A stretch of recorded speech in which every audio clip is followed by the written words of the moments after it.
sortie, ta BD Avec plaisir. Buffalo Runner qui vient de sortir chez Rue de Sèvres. Comme le titre le suggère et la couve, c'est une BD western. C'est tout à fait le style, entre guillemets, de la première série que tu avais éditée, La Piste des Ombres.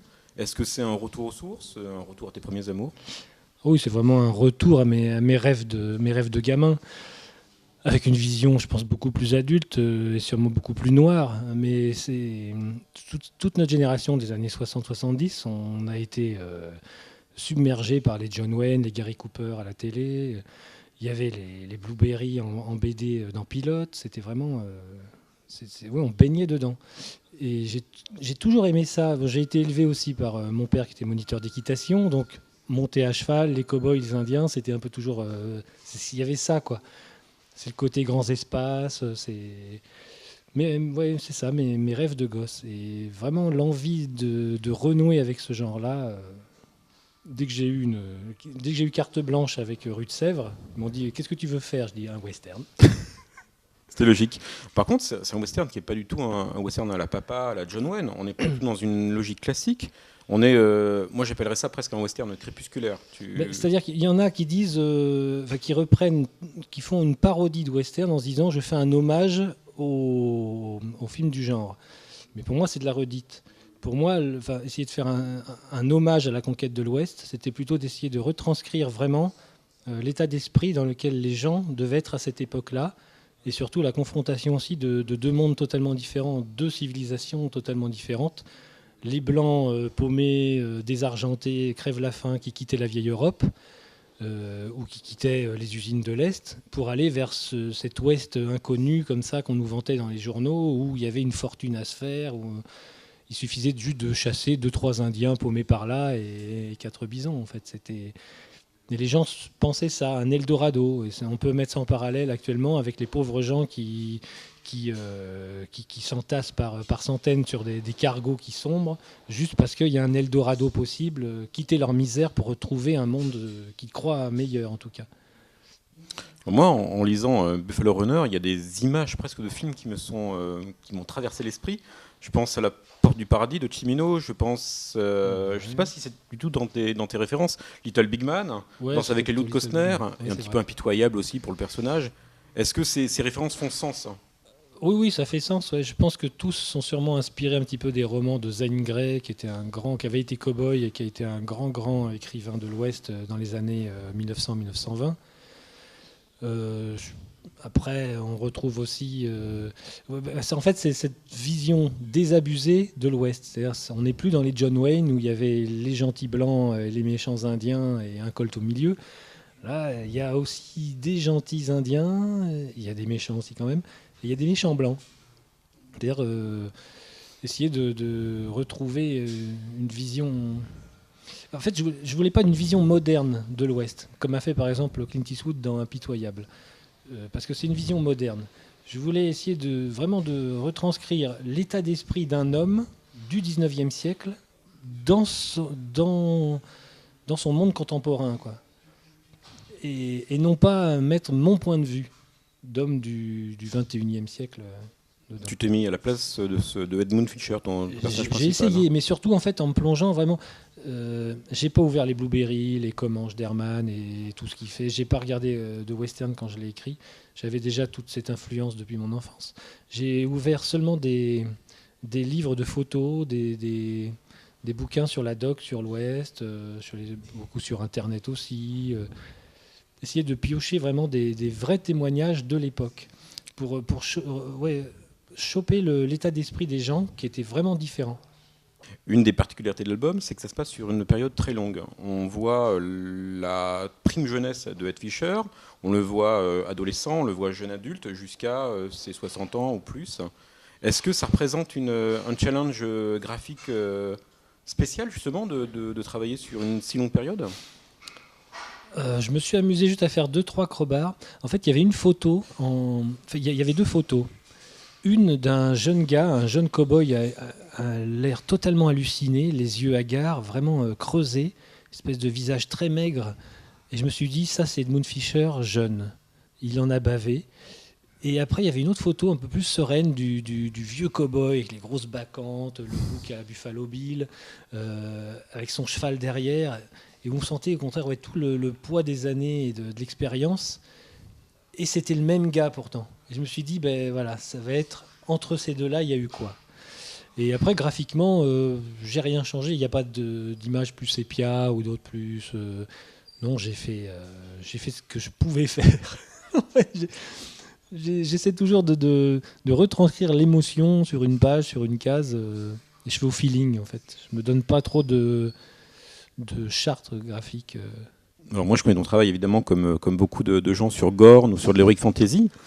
On est très très éloigné. Ça ne nous rajeunit pas. Non, d'accord, mais bon, tu as fait la forêt, tu as fait d'autres choses en heroic fantasy depuis. Oui. Je trouve que ton dessin a évolué. J'ai tendance à penser qu'il a maturé. Est-ce que c'est le récit qui a voulu que tu travailles différemment, ou est-ce que voilà, tu t'es senti plus mûr simplement? En fait, ça fait depuis une dizaine d'années que je travaille sur d'autres projets que les miens. Alors j'ai écrit pour d'autres. J'ai écrit Canoë Bay pour Patrick Prugne. J'avais fait d'autres choses. Ewen pour Harry Nouchkine. Mais c'est vrai que pour moi, j'avais rien écrit parce que j'avais accepté de travailler pour d'autres. J'avais accepté de faire un one-shot La Forêt avec Vincent Pérez et il s'est trouvé qu'on s'est bien entendu. Du coup, on a fait 4 albums. Là-dessus, on me propose un challenge un peu fou de bosser sur une série jeunesse pour les gamins en adaptant des passages qui ne sont pas dans les romans des Chevaliers d'Émeraude d'Anne Robillard. C'est pareil, je pensais faire un coup d'essai, là je suis en train de faire le tome 5. Du coup, je me suis embringué depuis presque 10 ans sur des albums qui ne sont pas les miens. Et là, c'était vraiment une grosse frustration. Il fallait que je revienne à faire ce que j'avais vraiment envie et à fond, quoi. Donc là, je vais essayer d'alterner un Chevalier d'Émeraude et un album perso à chaque fois. Alors, une des choses aussi qui est visible quand on lit Buffalo Runner, c'est la présence de la nature ou du paysage. Moi, j'ai eu presque l'impression que c'était un personnage à part entière. C'est comme ça que tu le voulais? En fait, j'adore. Je préfère dessiner les décors, les paysages que les personnages. Les personnages, ça m'ennuie parce que d'une case à l'autre, il faut toujours refaire les mêmes boutons de guêtre, les mêmes chaussures, la même barbichette. Le paysage, on peut d'un plan à un autre, on évolue. Les ciels bougent aussi énormément. En fait, j'ai trouvé pourquoi je dessine, pourquoi je fais de la bande dessinée. C'est juste pour trouver un prétexte à faire des ciels. D'accord. C'est juste ça. L'album en lui-même, il est assez audacieux. Alors c'est un one-shot, ce qui est en soi c'est pas une audace, hein, mais par contre c'est un one-shot qui a une grosse pagination. Tu as 74 planches. 76, oui. 16. Et 78 pour la version grand format, parce qu'il y a 2 pages supplémentaires à la fin. D'accord. De surprise, dans un genre de prologue. Avec un dessin, comme tu as l'habitude, en couleur directe, des très grands formats qu'on peut admirer ici. Est-ce que c'est aussi le fruit d'une rencontre avec l'éditeur, avec Rue de Sèvres, qui t'a permis de te lancer dans ce projet-là? Donc quand Rue de Sèvres m'a dit, écoute, si tu viens chez nous, t'as carte blanche. Donc j'ai dit, bon d'accord, on va faire un one-shot, ok. Et bon, je l'ai écrit, après j'ai dit, je sais pas du tout combien de pages ça va faire. Et puis vu que c'était effectivement sur la vie d'un personnage, j'ai utilisé déjà le mode narratif beaucoup en text-off, ce qui permet des fois en une case avec un petit pavé de texte de raconter 10 ans de sa vie. Ou au contraire parfois d'avoir une séquence entière d'action ou de dialogue. Mais ça permet d'aller plus vite dans le temps comme ça. Mais ça faisait quand même que pour raconter tout ce que j'avais à faire, c'était soit 2 albums en dilué, soit un 76 pages en condensé, quoi. J'ai préféré cette version-là, ils ont préféré aussi. Parce que je trouve que ça permet vraiment quand même au lecteur de... Il y a une telle surabondance de livres qui sortent et de séries. Moi je le sais, j'ai fait Gorn. Gorn, j'ai fait 11 tomes et j'aurais pu faire Gorn fait du ski, Gorn contre Fantomette, Gorn, voilà, ici les Moulineaux. J'ai dit, il y a un moment, stop, on arrête. Et le one-shot, ben, c'est bien. Je trouve il y a une honnêteté vis-à-vis du lecteur. On offre l'histoire, quand il ferme le bouquin, il s'est pris une claque ou pas, ou déçu, mais il a l'histoire. C'est le principe du film, quoi. On va au cinéma, on a un film, et ben, la BD joue beaucoup sur le côté série télé, quoi. C'est-à-dire, on va faire 10, 12, 20, 30... La série 13, c'est bien, mais je pensais qu'ils allaient s'arrêter à 13, justement, ça aurait été marrant. Tu te retrouves beaucoup plus dans un format film où c'est une œuvre complète, on adhère pas, point. Oui, oui, quitte après à ce qu'il y ait, pourquoi pas, un Buffalo Runner 2.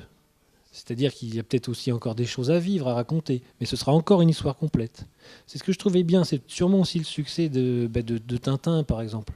Un Lucky Luke, un Tintin, le lecteur, il le prenait un album et il avait une histoire. Après, ça dépend de ce qu'on y raconte aussi, si c'est pour les enfants, si c'est pour adultes. Un Hugo Pratt, c'était pareil. Hugo Pratt, c'est les romans de la BD. C'est-à-dire qu'on prend un pavé et pouf, on s'en prend plein la tête, quoi. Vis-à-vis déjà des lecteurs, quand on voit le nombre de séries entamées mais jamais finies, c'est le problème. Moi, j'ai eu ça une fois avec La Piste des Ombres. Il y a eu un changement d'éditeur à Vent d'Ouest, il y a eu pas mal de choses à l'époque. On m'a proposé de faire un bouquin donc, avec Vincent Pérez chez Casterman. J'y suis allé pour un livre et du coup j'ai fait d'autres trucs après, ce qui fait que j'ai laissé en suspens La Piste des Ombres, quoi. Le tome 4 et dernier tome, il est écrit, mais ça fait maintenant 12 ou 13 ans qu'il attend dans les cartons. Bah, merci Tiburce. Merci. De rien. Bonne lecture. Merci.